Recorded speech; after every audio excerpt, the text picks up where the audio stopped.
And council is back into session. We're going to move on. Oh, no, we have a motion coming out of in camera. Sorry. Correct. I'll make a motion that council direct administration to inquire about the legalities of boards requiring mandatory vaccination status verification or on-site testing as a condition of board membership. Thank you. Motion on the floor from Councillor Larson. Any discussion on that motion? Seeing none, hearing none, call the question. All in favor? That's passed. Thank you for that. We'll move on to 3.1, the Reeves Report. It's in the package, and I apologize, my computer just went down.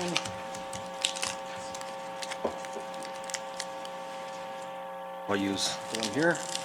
So we have our Reeves monthly reports in the package. She's not here right now. She's probably not on the line yet, but if there's any questions, I'm sure you can get a hold of her, but it's in there for information, and I will move it as presented on her. So if there's any questions, I can't answer them. But all in favor? That's carried.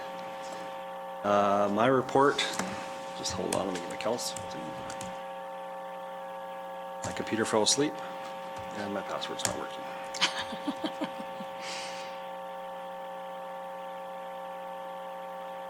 With me for a second, I got it back up. Councillor Clausen, it's also on the... Yeah, I know, but I like looking at this. My report is on page 59 of the council package. Very similar to all yours. I had a very quiet month. I didn't attend RMA or any of the other things. Just did the regular meetings, and all of them have been recorded. So if there's any questions, please ask. If not, I will move my report as presented. No questions? All in favor? That's carried. We'll move on to Division 1, Council Report. Okay. I have all of the regular meetings, and then I also attended Strathmore Wheatland Chamber of Commerce. They, of course, had a huge increase in website visits for the election forums.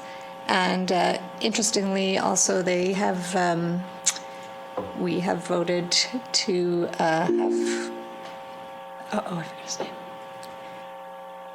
Earhart, a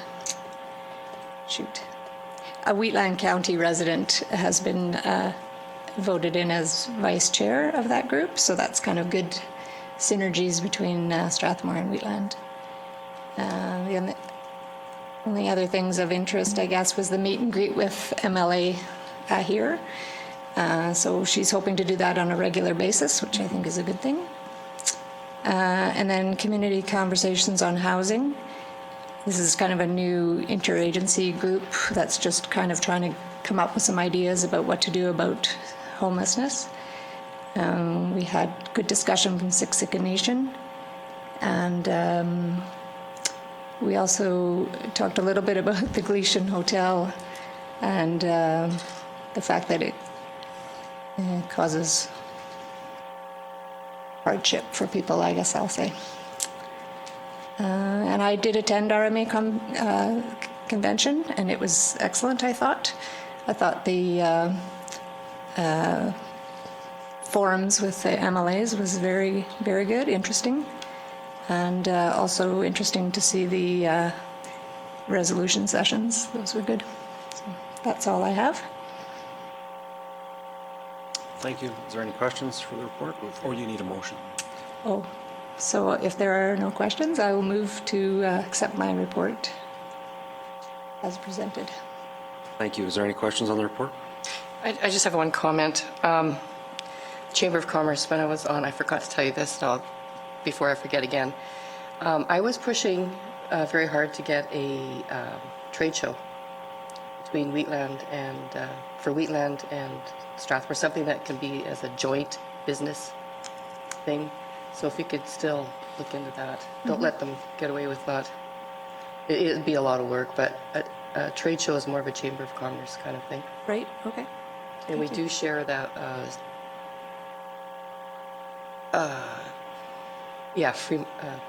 Which is Freeman School? Yeah, Freeman School.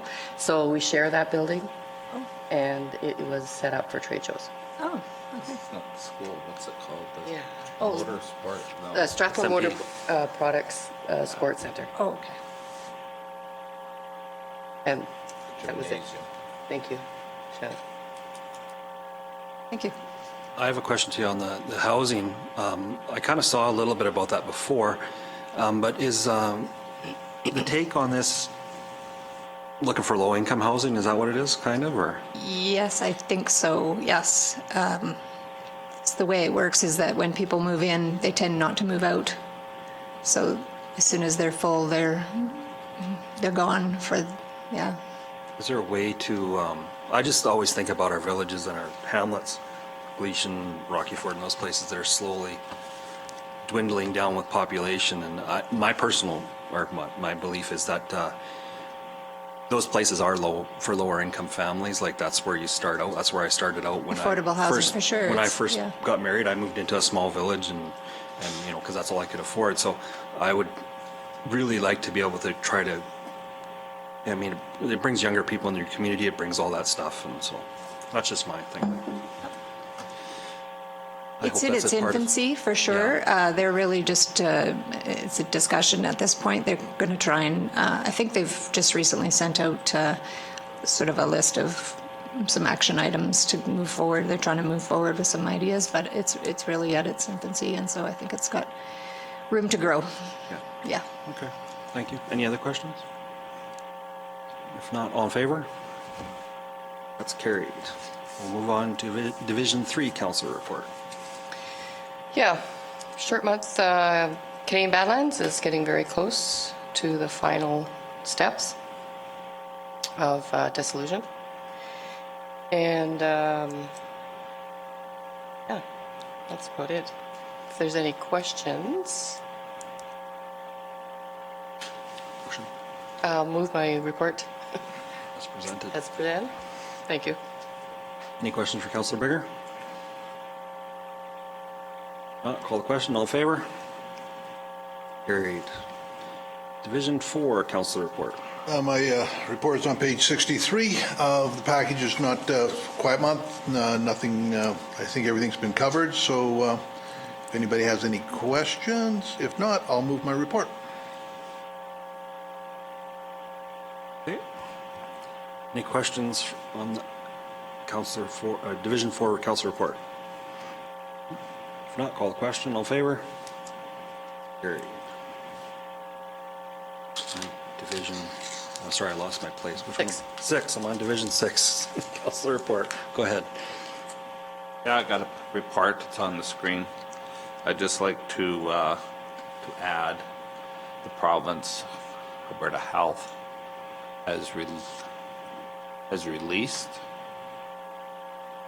There was a study done by Alberta Employment about hours of work, and particularly how it applied to ambulance delivery in the province. This thing started 2 years ago. It was handed over to Alberta Health. He had a conference that our CAO attended virtually. Anyway, there was no definite answers. It was an overarching thing, but this corridor between Calgary and Medicine Hat is rated as highest, at a very high rating of being at risk of not being able to staff the ambulances because of hours of work. They've added, this is just from what I heard from Rob, about $5 or $7 million for this budget year.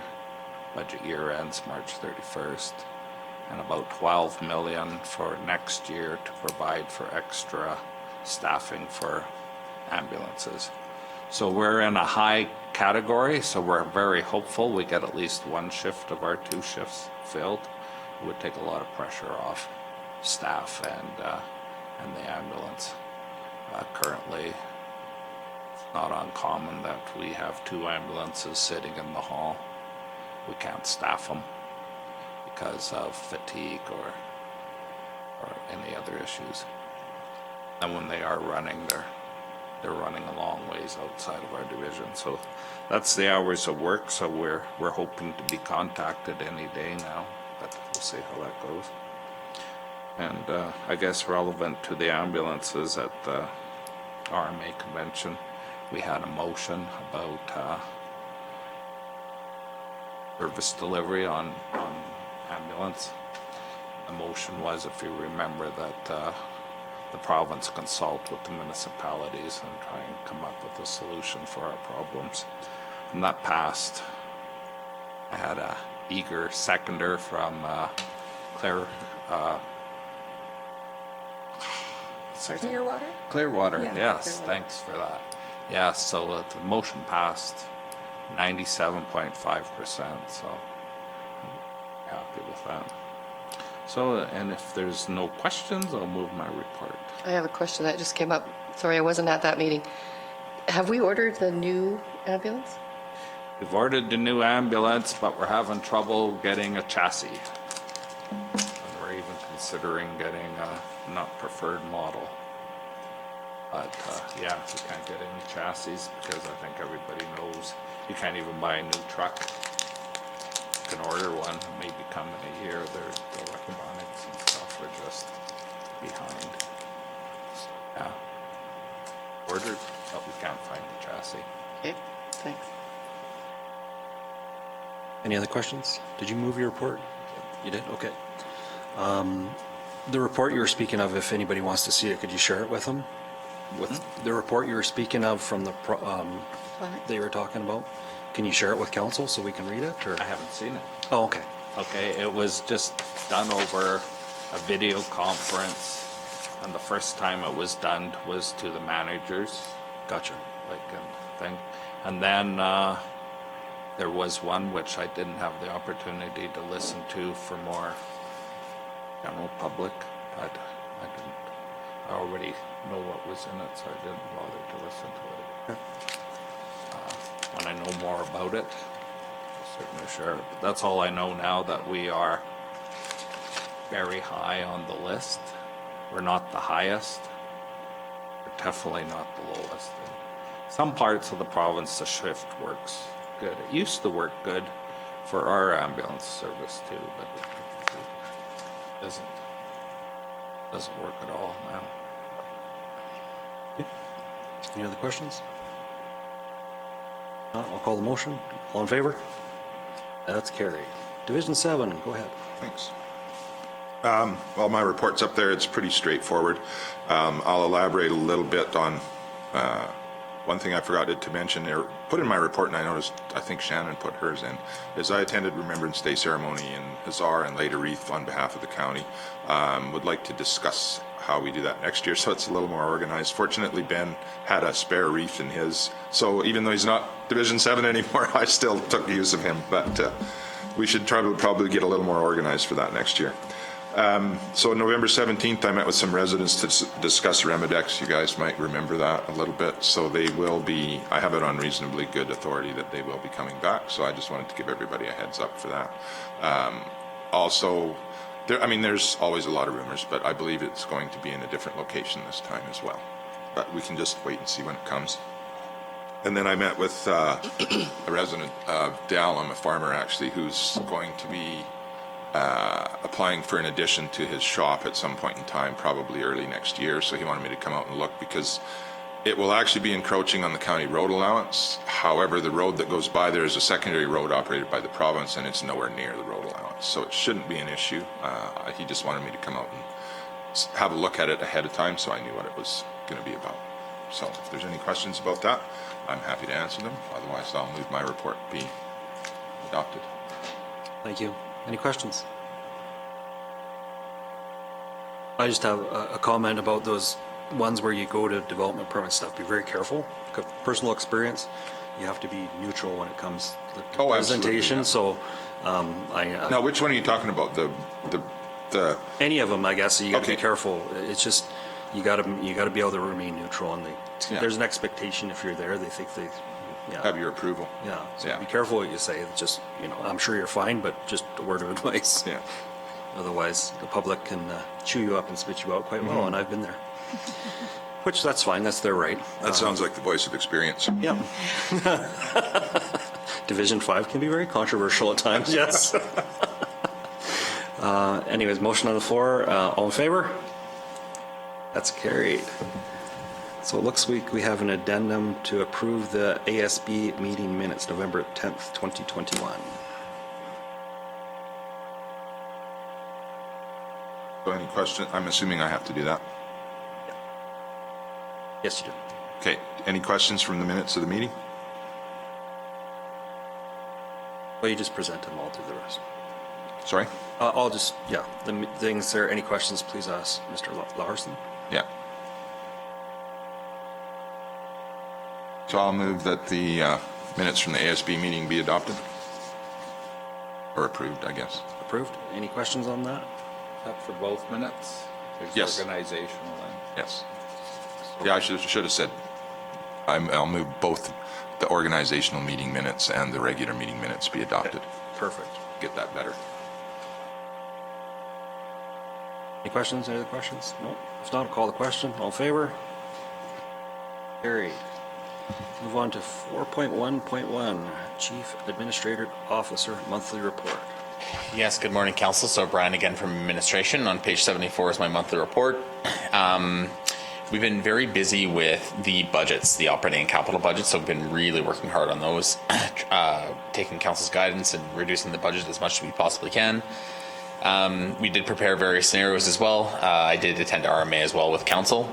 And the resolution tracker is in here as well. So the resolution tracker starts on page 76. So anything in yellow is still outstanding, and anything in green, administration is deemed completed. If it's in green, it will be kind of removed from the resolution tracker for future meetings as items are complete. If there are any questions, please let me know. Thank you. Thank you. Any questions for Brian? Yeah, Brian, was at the trade show at the RMA, and I stopped at the sign outfit there and talking about putting signs up, and I had requested that we look into a sign at Rosebud. They had them put up and then they were taken down, and she made reference, and then she emailed me back. She said, I don't know if I need a motion, or are you looking into applying for a permit on, she said secondary roads are quite easy to get. I don't know if you have to send it to the right person or what. Yes, so there was an issue, an historical issue that did occur with some Rosebud signs. So they were taken down. However, we are working with the community residents to get those ones back up. And that's going through Public Works. Yeah, so do you need a motion, or are you just doing it? No, we don't. I think we're good on our end. Yeah, we'll come back with a report for information. Okay, It is being worked on, though. okay, thanks. Is that a budgeted item, or? We're working with Alberta Transportation, and it's signs that are very nominal in value, and we're just kind of putting it under the operational budget. Perfect. Signs are already purchased. Okay. Location issue or something. Any other questions? Motion to receive for information. I'll make that motion. Don will make that motion. Glenn will make that motion. We'll make I that think, motion. go with Tom. You're up. Councillor Eicher has made the motion.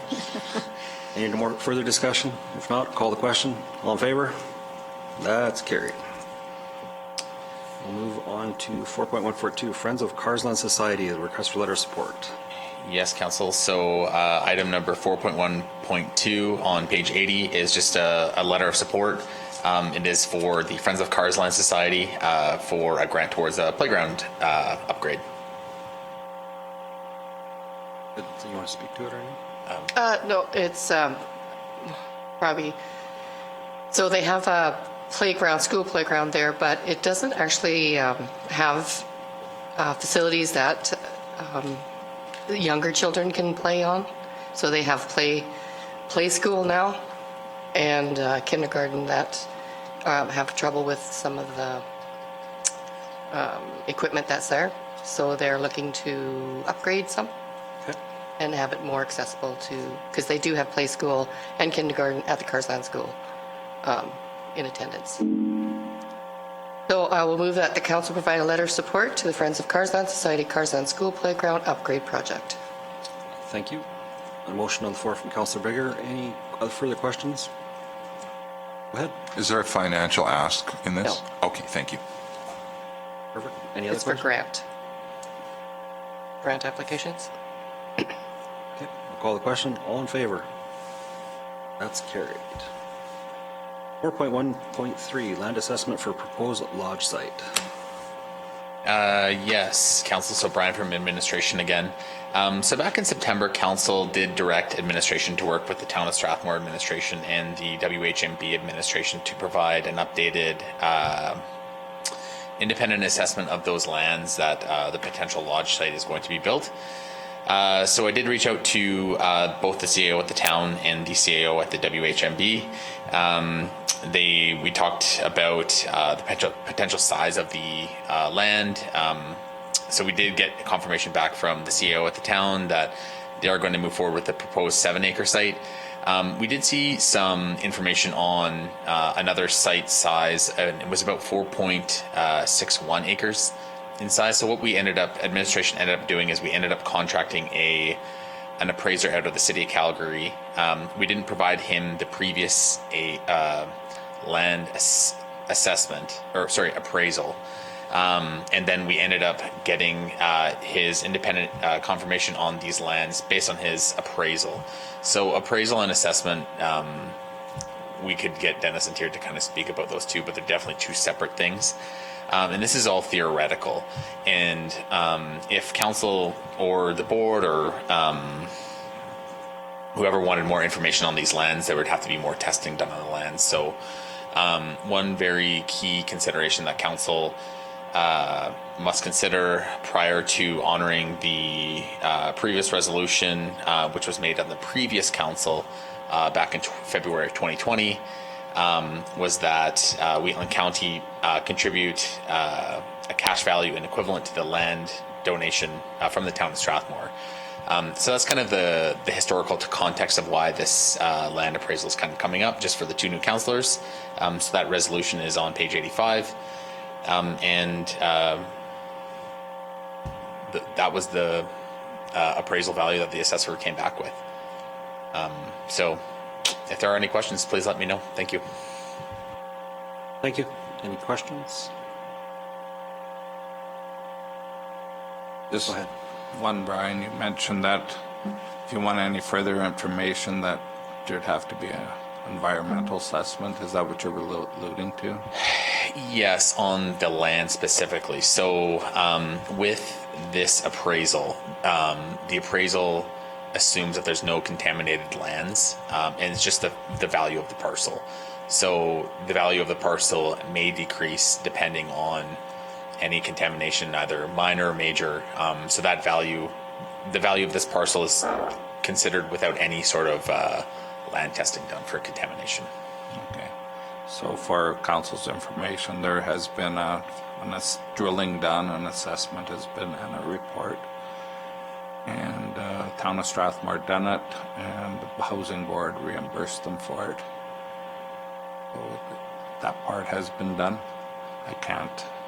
I'm not a report reader, I can't comment on it, but if we were assured that during the building phase, anything that's in there can be remediated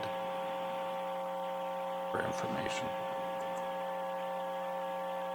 And I'm sure you'd figure out at whose cost that would be, whether it be the housing board or the town at that time. The drilling was done by the town because, being the town, it was more expedient.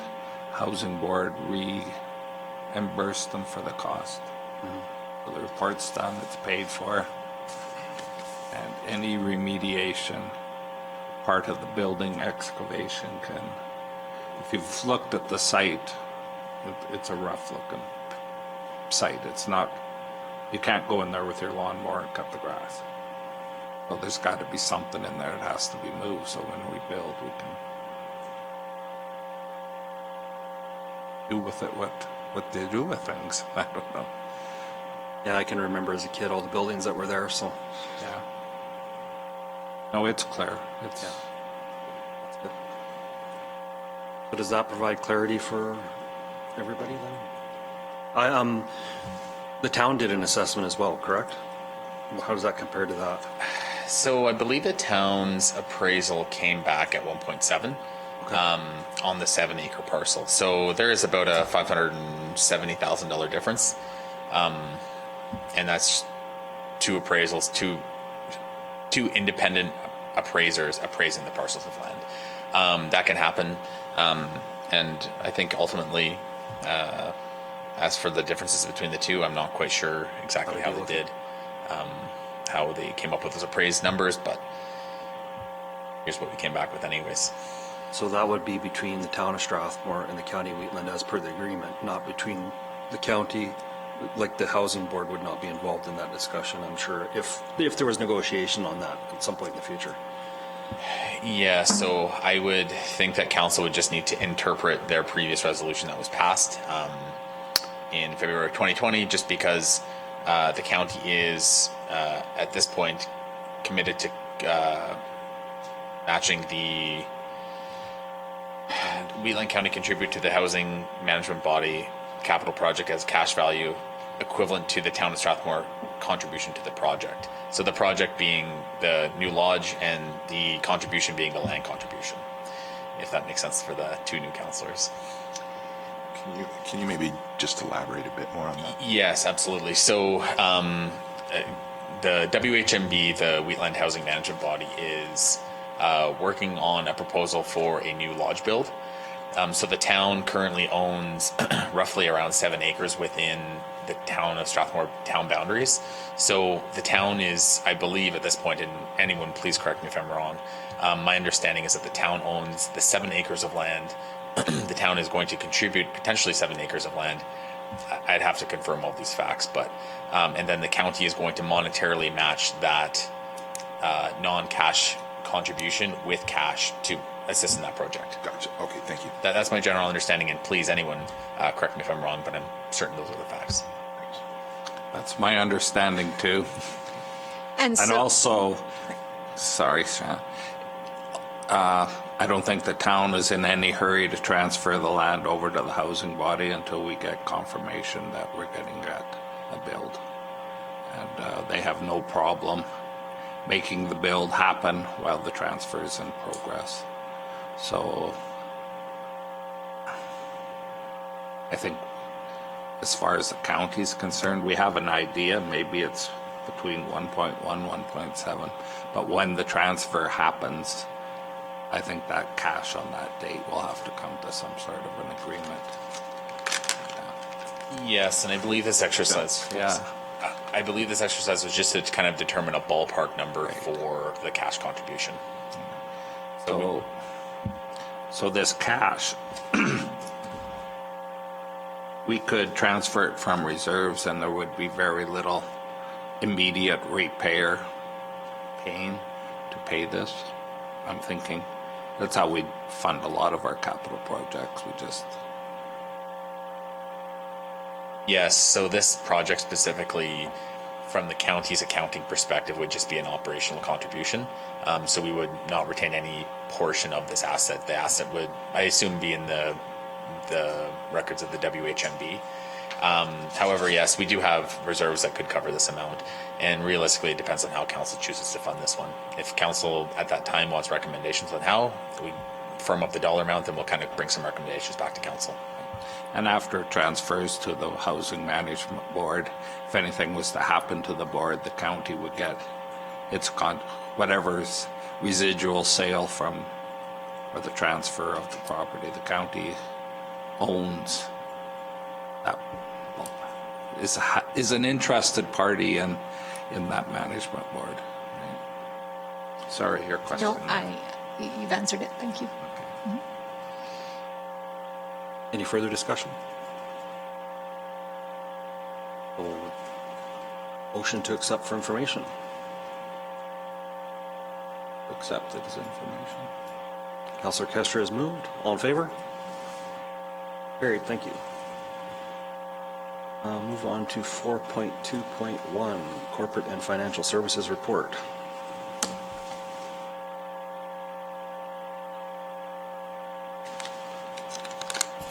Good morning, Council. Tracy from Corporate and Financial Services team.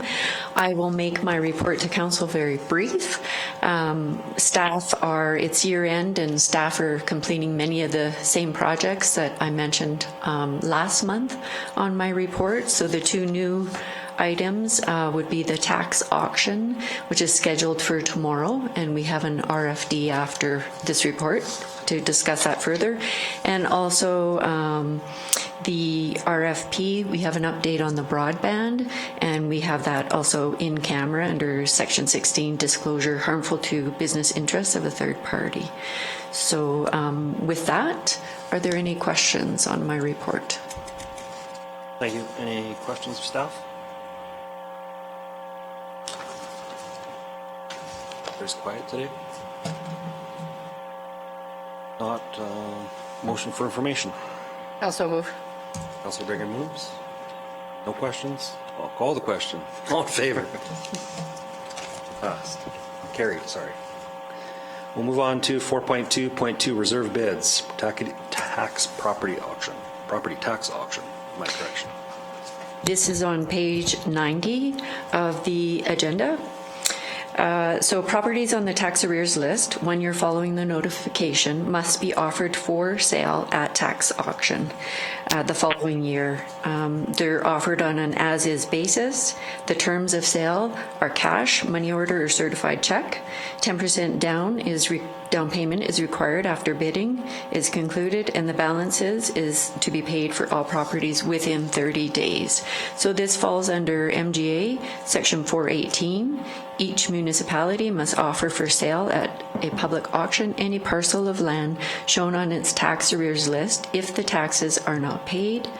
And Section 419, for each parcel of land to be offered for sale at public auction, a reserve bid that is as close as reasonably possibly to the market value of the parcel. And as well, the costs associated with the tax recovery proceedings, including appraisal fees and advertisement costs, will be added to each property tax account. We've advertised in the Alberta Gazette and also in the Strathmore Times. And sale proceeds from the property will be used to cover any expenses and property taxes. So I am asking Council to make the following resolution, and that Council set a reserve bid and conditions for 4 properties as noted in the December 8th, 2021 request for decision that will be offered for sale at the December 9th, 2021 property tax auction. And that auction is at 9 a.m. tomorrow morning. Okay, thank you. Just for public and for new council, how long does it take for a property to get to this point in default in taxes? That's a good question. So basically, we try to work with our residents. So we try to create payment plans. Tips are always good. So yeah, it does take like several years. 3. Yeah. 3 Yeah. years, yeah. Thank you. And tips, just for clarification, isn't what you tip your waiter. Yeah, tax installment payment plan. Question, what happens if these properties don't hit the reserve bid and they come back to us? Like what's the next step after that? I'm going to defer that to our CAO. Yeah, so typically with that process, what happens is that if no one, I actually cannot recall anyone ever showing up to any of these auctions in the last 5 years that I've been here. But if someone does come to the auction and does reserve or bid up to the reserve bid, then they can take possession of that property. However, if they don't come and there isn't a bid that comes up to the reserve bid, then the municipality has the ability to take over that property. Then that property becomes saleable as well. So we try to sell the property at that point. Any properties that we do sell, we pay off the outstanding taxes, then we refund the additional funds back to the original owner within, I think it's a 10-year period. It's within the MGA of kind of what we do. on that one. And with the county has the ability to take over some of these properties. Sometimes it's advantageous for us not to take over the property. Sometimes we'll just kind of let it sit because we don't want to inherit a liability. A good example of that would be an old gas station that has tanks under the ground that we would have $1 million liability kind of thing. There's some in Carsland for sure that are kind of just sitting there with the previous owner as well. We do have the ability to take those over at any time. However, we don't want to inherit that liability. Under APIA, those rules are that it's the polluter that is on the hook for that. But if the polluter has no money, ultimately it comes back to like multiple named parties, and we believe we'd be one of them. So that's kind of the reason why we may not take the property on. Sorry for the long-winded answer, and I think I gave some more information. But So hypothetical, let's take this first up, and it's a reserve bid of $6,600. The reserve's not met. The county at that point comes back to the county. Now, if somebody comes to the county and says, "I'll give you $2,000 for," does that have to, or does there have to be some sort of a? This is just personal information here. That theoretical situation, the next step for that, if someone came back to the county and offered us, say, $2,000 or $1, it would come back to council for approval. If the property is sold under fair market value, then that property must be that sale must be advertised for up to 60 days. I'm trying to think of a situation. I feel like the county had a situation very recently where sold, or maybe it was a neighboring municipality that had sold lands, and they must advertise that under, I think it's section 80, somewhere in there. It's disposition of land under fair market value. There's definitely a section in the MGA that has like advertising requirements, but ultimately they all do have to come back to council. Okay, thank you. I have a question. Go ahead. Is it local auction, or is it like a list of all Alberta's tax roll? Like, what kind of auction does this go to? So this is my first auction. We hold it in council chambers, is my understanding, and then people come in person to bid. Oh, okay.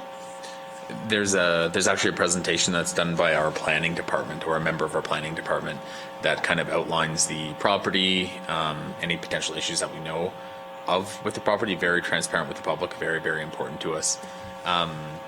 Again, I was the auctioneer for 5 years. Tracy's the auctioneer as of tomorrow. But I don't know if anyone will come. We hope people do, but we just aren't have much hope for that. But Okay. Just a question, where are these vacant lots located? Because you've got the lot and plan number, but it doesn't say what If village or I hamlet or could whatever. answer that, it's probably very general because of VoIP information, maybe, I don't know. Oh, okay. Yeah, but Good you enough. on your Muni site, you'd be able to type in that Yeah. information, it'll come up with it. Yeah. The easiest way to answer it. It wasn't super important anyway. If you don't know how to use the just Muni site, I'll help you.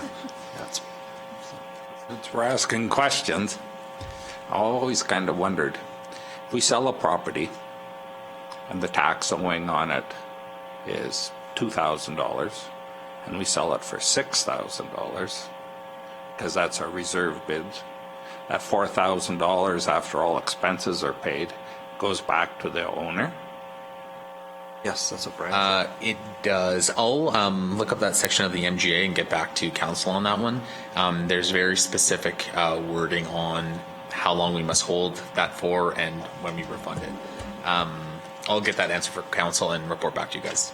Okay, so if we sell it less than the reserve bid, are we liable for that difference if that ratepayer comes back in, when you're looking up things?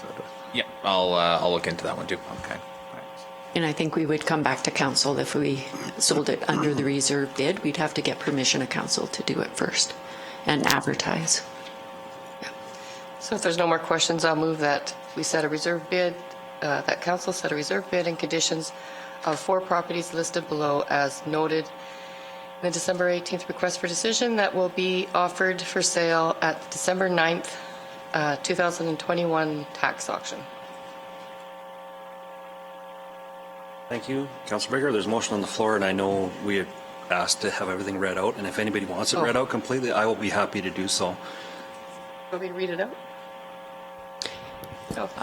I was quite specific in my resolution, just noting the date of the RFD, and so I think that's adequate. Okay. Yeah. Okay. Is that adequate for all council? Any other questions on the motion? Not, I'll call the question. All in favor? Carried, thank you. So I think we've got time to do one more. We have our 11 o'clock here showing up. And we are 4.2.3, waiver, request to waive tax penalties. And I believe there was some information sent to us as well on this. That's correct. We sent out an email from this tax roll with information quite personal in nature, so we went under FOIP and just sent it to you directly. So we are recommending that council deny the request to waive tax penalties in the amount of $208.58 on the property associated with roll number 8786015. So tax notices were mailed April 23rd. Administration advertised, sent out on social media, within the insert. This occurs every year that taxes are due June 30th, with the exception of last year, which was August because of COVID. So again, I believe this is the second request. I also brought another request at the last meeting, and the recommendation is still the same. So while I'm sympathetic to residents who have missed paying taxes in error, I would recommend that we should not start the practice of waiving penalties. Thank you. Any questions? Comments? I agree. I'm sympathetic, but I think if we've sort of set a precedence with the last one, I think we should stick to it.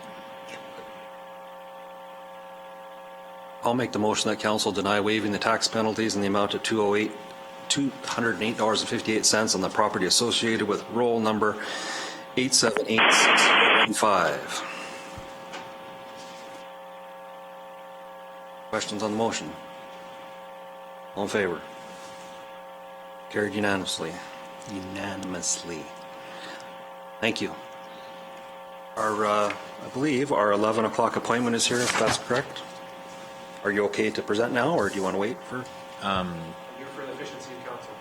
you want to take a 5-minute break and then? Yeah, sure. We can take a 5-minute break and start at 11. That would be great. Thank you. Take a 5-minute break, recess.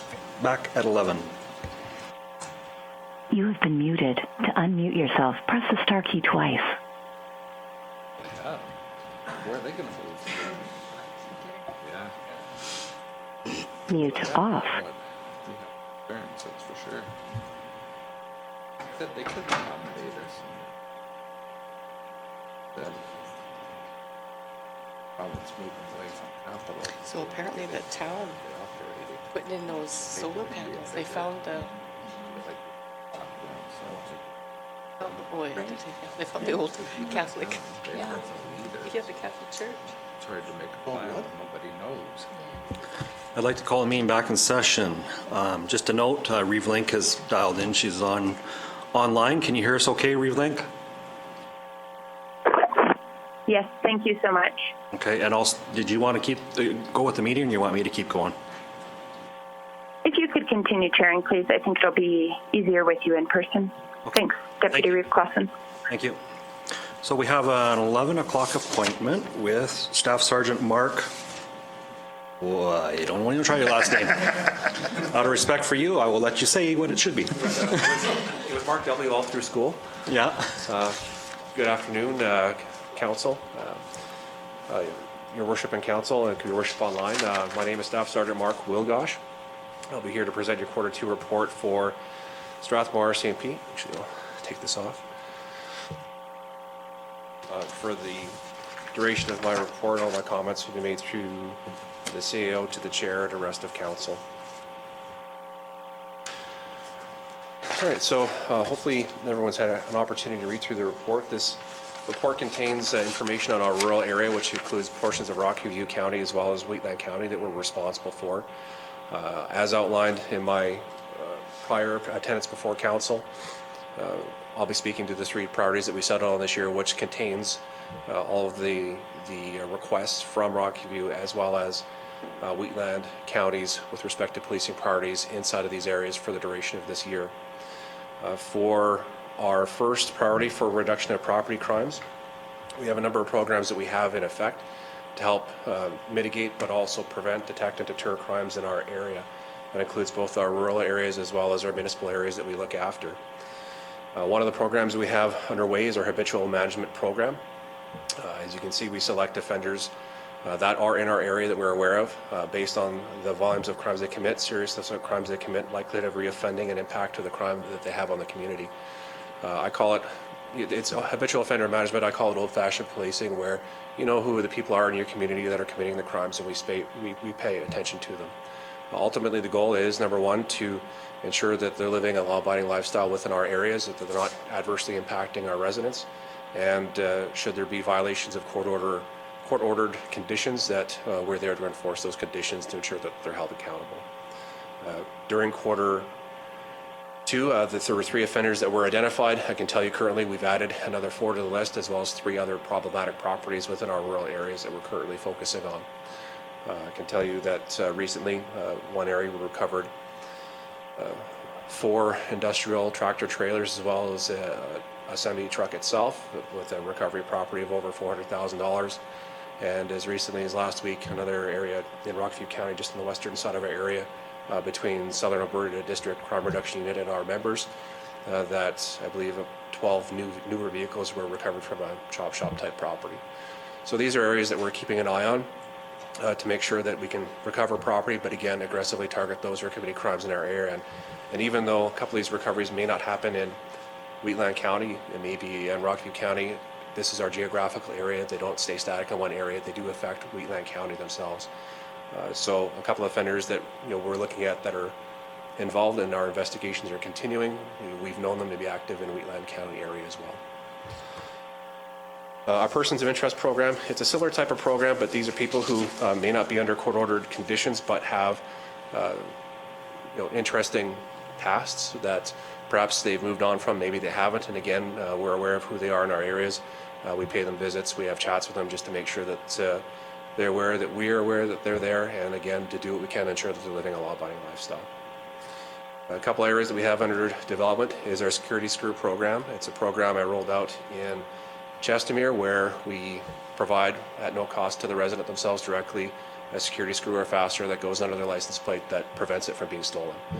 Typically, people wouldn't know that their license plate's been stolen until either the police give you a call to ask you if you know where your plate is, or you've been pulled over because you got a different plate in your vehicle and that one's stolen. Certainly, not something fun to talk about at dinner time if it's the second scenario, but it's something we can do to help prevent license plate theft. Typically, our property criminals will steal license plates of similar make and model vehicles to go undetected. That creates problems because typically it perpetuates further crimes in stolen vehicles, and it's dangerous to our members should they encounter a vehicle and not know that it's stolen. So that's coming. What we'll do is we'll have locations within Strathmore where residents can pick up their security fastener for free. And if they want it removed, if they're thinking that they're selling their vehicle maybe a week in advance, come on down, we'll swap it out for their regular screw and off they go. Crime prevention through environmental design is going to be important for our rural areas because we can't be everywhere all the time. It is under development, and I'll be working closely with CPO Sergeant Perman here as well to see if we can make more information available to help our rural residents make their properties less attractive for those would-be property criminals, and also to ensure that their properties are less attractive and again minimize the possibility of becoming a victim of crime. That would include provision of more information that's readily available to our residents, and again, if we can make resources available, potential site assessments to see if we can have a member attend and do a bit of a walkthrough and point out some areas of concern. Our business outreach program is under development, and this primarily focuses with Wrangler Park in our area, where we're noticing a lot of commercial and high-value crime. But essentially, it's also open to businesses within the Wheatland County area where, again, we can do assessment of their properties, make sure that there's no vulnerabilities that we can see. And as well, if we know who the key holders are of their properties, what their video surveillance capacity is, certainly if there's crimes committed in the area, we know where to start looking for some evidence and hopefully be a little bit more quicker on solving crime, perhaps recovering property and preventing crime itself. We have our hotspot patrols. As you can see, we have a number of areas where, and these are just recorded numbers. Some of them may appear to be a little low. I can tell you that all of them are much higher.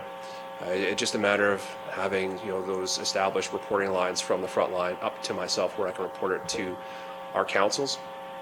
But again, I'm looking to, enhance the reporting going forward where I'll have more information available, for council, but by extension, our residents. I have our property crime comparisons for Q2, and overall, all of our areas are down with the exception of break and enters. And there was, as far as specific to Wheatland County, there was a bit of a spike in break and enters in the Rockyford Standard area region. I can tell you the majority of those ones were either unoccupied or vacant residents. And again, that's where crime prevention through environmental design would become an important step for those who don't have occupied residents, just to, again, make sure that we're minimizing the possibility of becoming a victim of crime.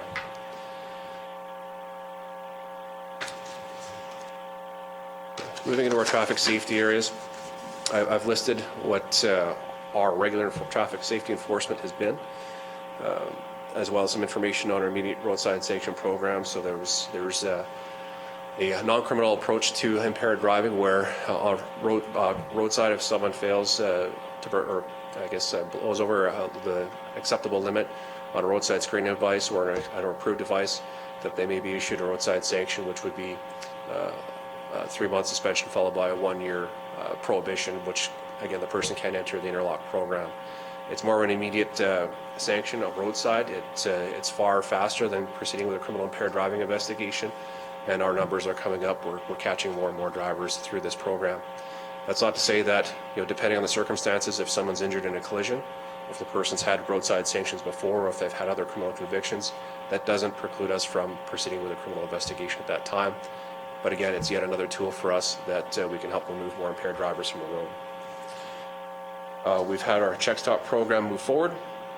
A number of check stops were conducted, and again, we're going to increase those going forward into the holiday season, and again, make it more of an established presence in the area. I can tell you the rural area on Glenmore Trail east of Langdon, there was a check stop we did just last night, and I believe three drivers were removed from the road through the immediate roadside sanction program just on a Tuesday night. Our bar walk program is in effect. All of our licensed establishments, we want our members walking through there again just to provide support to our licensed establishments, particularly through some difficult times. We're still going through public health restrictions, and again, just to make sure that they have the support they need. Our businesses, it's no fault of their own. They have restrictions they need to comply with, and again, it's ensuring they have the support with that again, if there are any issues, that we're providing that support and that they're not unduly targeted if someone takes issue with respect to their responsibility for those restrictions. Secondarily to that, again, it's making sure that people know that we're around, that they make safe decisions on how they get home, again, to make sure everyone arrives home alive, but also ensure that we don't have any illicit activity going on in these establishments, whether it be drug sales or presence of organized crime groups. Another program that I'm looking at for our overall rural areas, an enhanced road safety program. Not only will this program be looking to focus on road safety, but also increased visibility and presence within our rural areas. This program would seek to have not only commercial vehicle enforcement, but Alberta Sheriffs involved as well on an enhanced basis. With their involvement in the RAPID program, should something occur while they're on shift, they may be a vehicle that's closer to respond.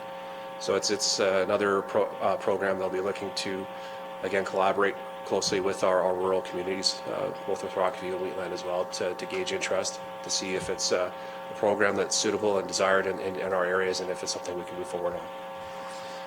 I have before you our collision comparisons for you to review as well in these graphs. Again, if there are any questions at the conclusion, I'm happy to answer them for you. I've broken them down between Wheatland County and Rockview County, so you can see what our collisions rates are looking at in both areas of our detachment area. For Rockview, as you can see, Wheatland, I believe overall our collision rate is down, and we're looking to maintain that. So typically the collisions that we're seeing in Wheatland County is more animal strikes. We're not seeing the kind of collisions the type of head-on collisions and intersection collisions caused by distracted driving and aggressive driving patterns as we would see in Rocky View County, particularly along Glenmore Trail and Highway 1. But the majority, if not all of our collisions through Q2 were animal strikes that I could see.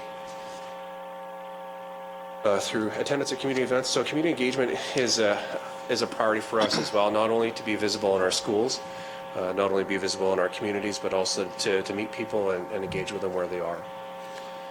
For school visits, there were a couple school visits that were conducted through Q2, and keeping in mind it's our fiscal Q2, so that's July, August, September. So really September is where we were starting to become involved in the schools, where we update our SAFE plans, and our members are introducing themselves to school principals. All of our 19 schools within our Strathmore detachment area have a member assigned, so there are school liaisons assigned. And again, our members are there to be present, visible, and to create those positive interactions with our youth in schools. Community events over the summer. We have members attending the Rockford Rodeo, and another matter where one of our members, you can see, took the time just to engage with some children when he's out making some inquiries during a regular call for service. They all liked it. In fact, I got these pictures from one of the children's fathers who submitted through our national media section, who eventually filtered down to Alberta, and then through our local media person to myself. So again, it's one of those opportunities where our members are engaging with the public, with youth, and it's certainly something that's appreciated that we hear. And then this is one of those good news stories where I was happy to receive these photos through our national media section. One other area that we've started is a community group liaison program. I've listed them out for you through the communities and counties that we represent. And again, this is another way that we can provide that facet of information and that connection with our community groups, both in our rural areas and our municipal areas. Again, to have that point of contact, should someone in one of those groups or anyone who accesses these services have any questions or concerns, it's one of those ways that we can become more available, but also, again, hear more feedback from our group, these community groups, about perceptions of crime, what their concerns are within their respective groups or the community, and provide some feedback as far as what are we doing to address those concerns. I've given you some graphs here on our calls for service, and just to explain that the two different graphs that you see, they're separated between traffic investigations and regular calls for service. And the reason why I've done that is when our members are writing violations, it creates a file on our records management system. So I just don't want to have their, inaccurate reporting, or at least the appearance of stat padding, if you will, with respect to our calls for service and our traffic calls for service or files. So not all of these traffic files are actually tickets. They are actually complaints made by the public. They are investigated, but again, they're just separated so you can see the separation between the two. I know another topic came up, and it's more of an initiative that we have with the town of Strathmore, but Indigenous community engagement. I'll just give you just a quick 2 seconds on our efforts there. We are actively engaging with our Indigenous communities, and throughout Q2, there are a number of events that our members participated in. In 2 out of 3 of them, I was there myself. The first was on September 21st with the Siksika flag raising ceremony at the hospital in Strathmore. We were present for that flag raising ceremony, again in the spirit of reconciliation, but again as a stand against systemic racism that was identified in the area. A second event was on September 22nd, where our members were at Kinsman Park to take part in a Tiny Top powwow. So the members there marched the flag in there and watched the kids do their dances, and it was a great fun event. And on September 30th, there was a walk in Kinsman Park with respect to the Truth and Reconciliation Day on the National Day of Truth and Reconciliation. I participated myself, well as members of our detachment in that walk, to show our solidarity with our First Nations communities. Further to that, I'm not sure if Council is aware that there is a letter of understanding between the town of Strathmore, the RCMP, and Siksika Nation, where, again, in the spirit of truth and reconciliation, we're moving forward with respectful and meaningful engagement in relationships between the three communities. As part of that, we're also undertaking cultural awareness training. See my counterpart Sebastian's here as well, between Bassano, Gleason, Strathmore detachments, as well as our district management. We're attending sessions in a curriculum where our members can become more engaged and more aware of the history of Siksika Nation, the Blackfoot Nation in general, and again, more of an awareness of the history of the past and how to move forward. So it's, again, building those relationships with our First Nations communities. That's the report as I have for you. If there are any questions based on the report itself or anything arising, I'm happy to take any questions you may have. Thank you. Is there any questions, comments, concerns? Where's Wrangler Park? It's just on the east side of Calgary, just north of Glenmore Trail, between Glenmore and Pagan Trail. Those areas are 17th Avenue. So it's an industrial area that's just, it says, if you cross the street, you wouldn't know you left Calgary. But it is in our rural area in Rocky View County area. Okay, thank you. And it was been a high crime area, I think there's a meeting we were at in one of the places. I can't remember it, but there's a lot of complaints about high crime in that area for sure. And as noted, that's a point of particular focus for us and certainly going forward. Thank you. Other questions? The habitual offender management, I like that because as being a counselor for a while, we hear from residents, well, why aren't, so-and-so lives over there and we know stuff's going on. So we could say, yeah, they have an eye on it and, And certainly I would recommend having people call on suspicious activity. And there's a few points that I would recommend to our residents. Report crimes, no matter how small, even if you think nothing can be done about it. At the very least, if we're tracking where our crimes are committing, then we can focus our activities in certain areas if we know where it's happening.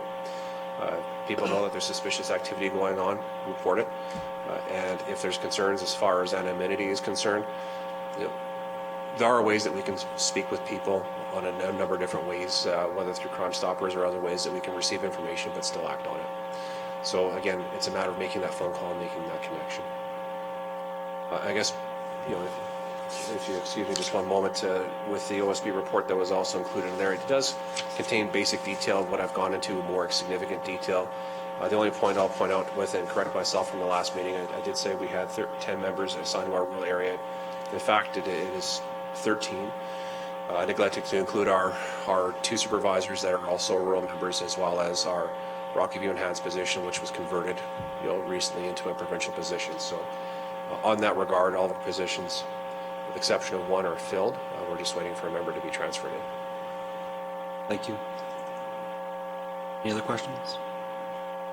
The Langdon Hall our office is open now. Are you members there? It's not open. We do have 3 members filling those positions themselves. We're working to figure out the logistics, if you will, as far as occupancy agreement and having access to our databases through that office. I believe Rocky View County is still in their budget discussions, as I believe Wheatland is. We're looking to submit for front counter staff to provide full services through that office on a Monday to Friday basis. And afterwards, we'll have a direct line that brings back to our watch clerk pool, of which Rocky View County also contributes, as does Wheatland County. And we'll be able to provide service after hours as well, or have our members dispatched. So it will be an enhanced resource for that community. We'll be able to provide most of our services there, with the exception of a few things just based on some technical issues. And again, moving forward, certainly relying on our watch clerk pool to keep our members actively visible in our community areas, but supporting frontline operations between Strathmore, Rocky View, and Wheatland. I guess is a bit of an update. We've hired on another public service support staff, which was added to our strength as a result of the police funding model itself. As a matter of adding to the watch clerk program outside of our 3 funding partners between Strathmore, Wheatland, and Rocky View, I've allocated that resource as a provincial resource into that watch clerk pool as well. So there's essentially 4 funding partners, if you will, to support that program. And I can tell you that we've seen significant increases of visibility of our members out in our rural areas. There are times where I'm happy to hear the feedback where people have commented they've seen us more, and I'm looking forward to enhancing that, certainly through check stops, certainly through the programs I've just outlined for you, and again, more attendance and visibility in our community events. Thank you. Other questions? Well, thank you for your report, your service. Yes, thank you. Motion to accept his information.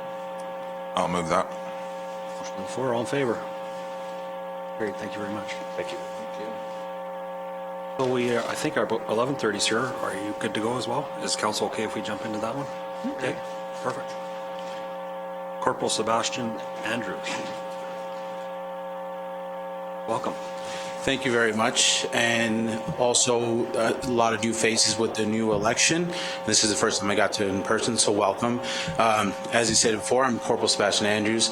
I'm the commander of Bizano Detachment. Our area for Wheatland is Makepeace and Hussar. We don't have a large part of your area. Galician has most of it, but those are our areas that we do represent.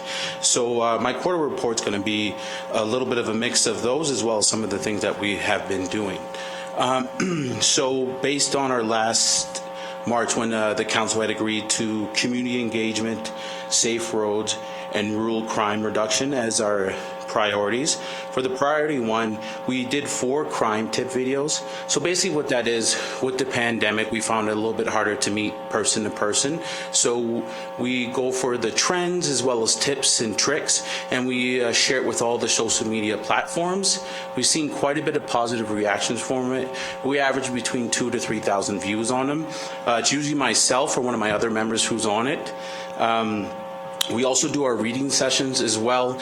We don't have a school that's in your area, but GEM is pretty close to your border, and we do have some of your Wheatland residents who go to GEM. So we do, and we share it with them at the reading sessions.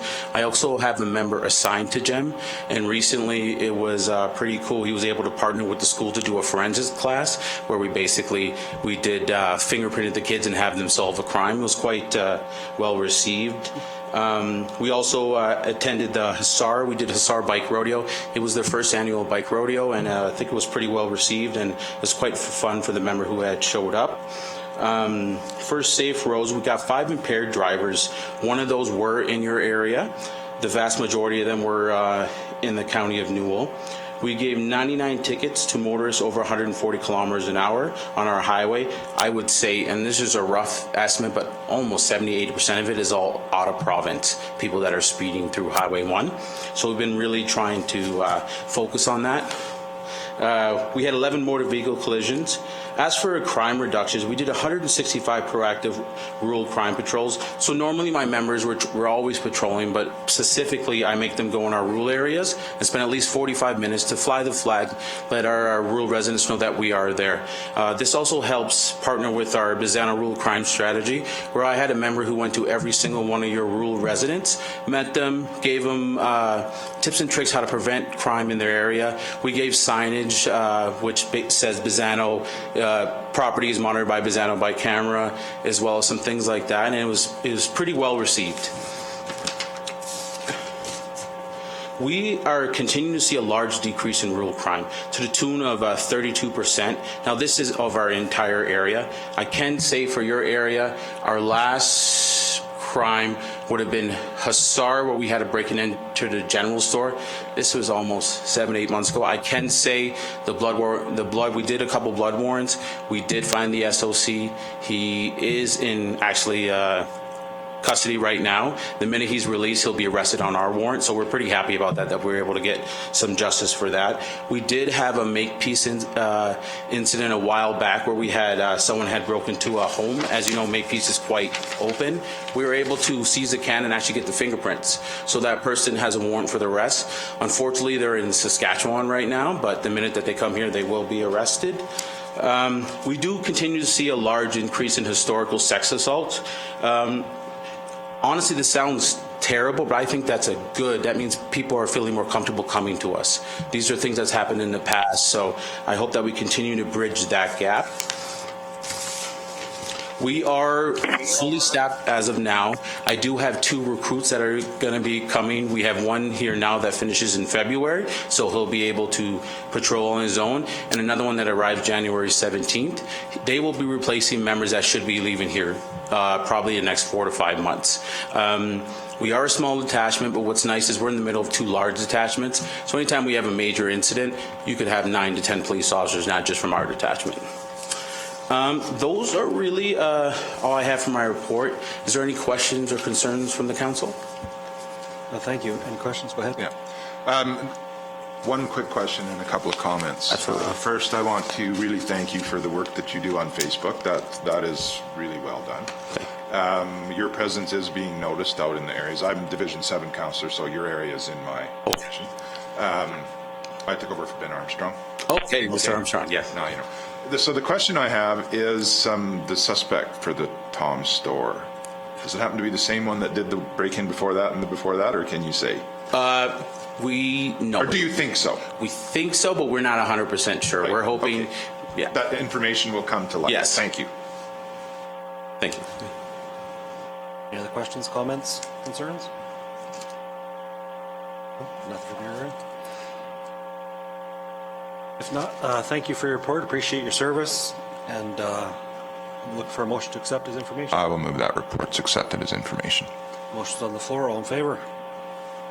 Carried. Thank you very much, sir. Thank you very much. You guys have a good day. We'll go back to the agenda. Look at 4.2.4, 2020-24 operating budget direction.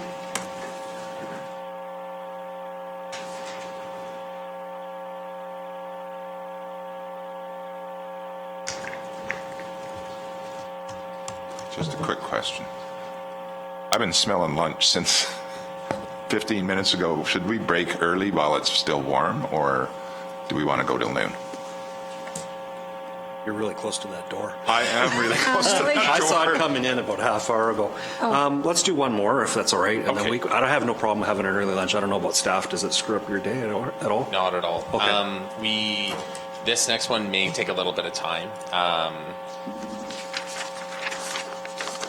I think this next one that we're going to present, the operating budget direction, may take more time than, say, another one.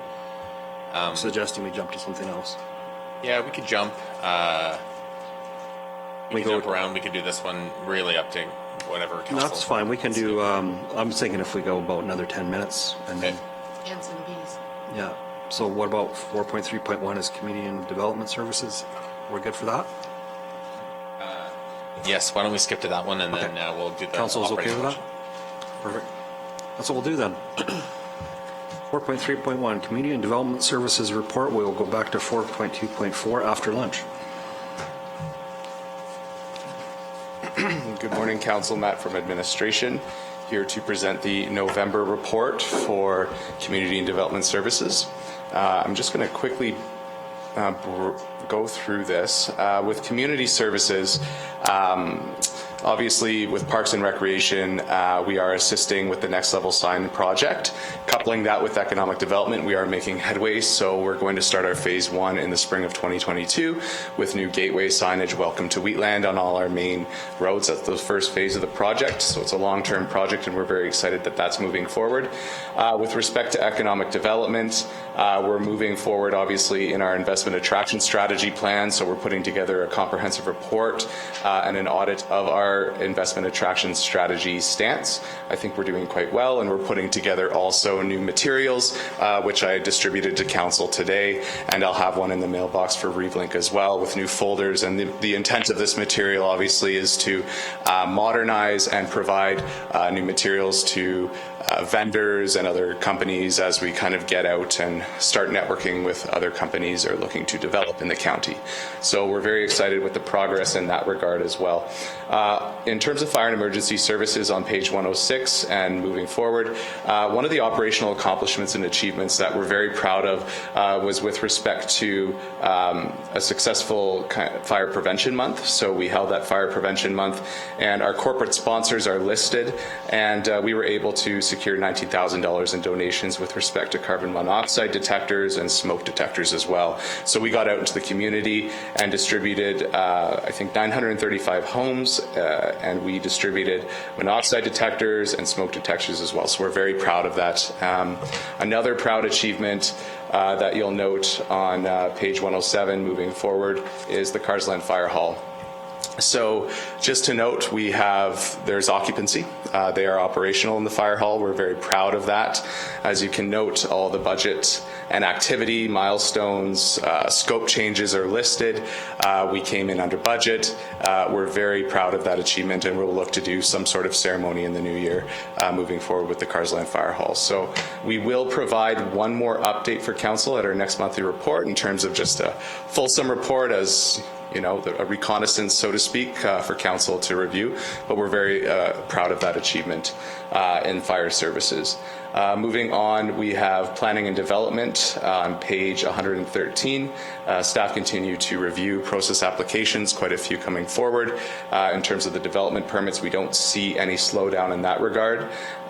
So we're continuing with that, as well as other long-range planning activities. We do intend for our municipal development plan to bring a report back to this council in the new year, more than likely in January, with respect to that progress, because council is in fact the steering committee for our MDP review. In terms of protective services, status quo, we still conduct community patrols and targeted patrols as well. And I can answer any questions with respect to the report. Thank you very much. Thank you very much. Any questions for staff? Go ahead. Yeah, hi. I'm just curious, you said the signs for phase 1 are coming out Gateway. I don't think Highway 9 on the west end of the county is in phase 1. Is it in phase 2, or can you tell me off the top of your head? Not off the top of my head, but I could certainly circulate an email with respect to phase 2 with one disclaimer that as we move as a committee, which we have a steering committee into phase 2, we'll evaluate those locations, which were identified in the original report to council back in a long time. But we will look into that, so I will send a note to all of council with respect to what's intended, with that disclaimer that things may change in terms of phase 2, that evaluation. Because the residents that live up there, John, there's another sign in the road allowance from a different municipality on our side. Is there any plans of what you're going to do about that, or we just... So staff are very well aware through the Deputy Reeve that there is a sign there. We did some digging, and in fact we looked at that, and it seems like it's within the Knee Hill right-of-way. We've done a lot of corresponding back and forth with their staff, but we'll certainly look at ways to mitigate anything, reduce sign pollution if we do in fact go with putting a sign there. So that's a really important point. But we certainly can continue those conversations on an administrative level with the MD in question if there's any concerns in that regard. And you can just let me know as well if you still have They've been those. waiting a long time for a sign. They just didn't think that would be the sign they would be getting. Okay, thanks. Thanks. Any other questions? I just had a comment with this book here that we have from, and it's got Jamie's information here. I've had feedback from a few developers in the area that have said, if it wasn't for particularly the staff member and what we're doing, the outreach that we're doing, that they wouldn't have come to this county. So that is feather in the cap for the county, and I know we committed some funds to this, and it is paying off, and it's just starting to grow and grow. So that's great. So kudos to you guys.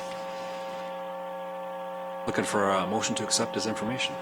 I just have a comment too to let's share with council is that with the new fire hall, there is a room that's a community room, and the Carsland Boy Scouts have been looking for a place that they could have their meetings, and they are talking to the fire chief right now about arranging to have their meetings there, and that's thanks to staff.